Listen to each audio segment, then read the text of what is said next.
What's the meaning of alpinism?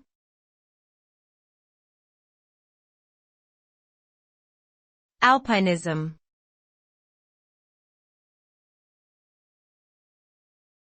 Alpinism.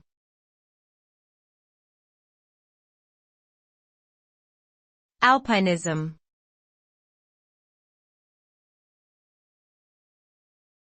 Alpinism.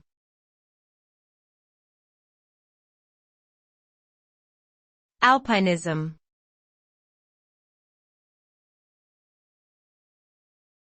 Alpinism, also known as mountaineering, is the sport of climbing mountains.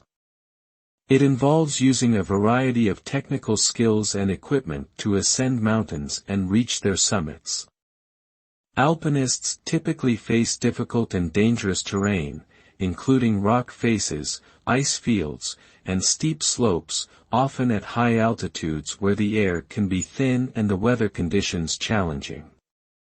Successful alpinists are able to overcome these obstacles to reach their goal of standing on the top of a mountain, which can provide a sense of achievement and fulfillment, as well as stunning views and a deep connection with nature.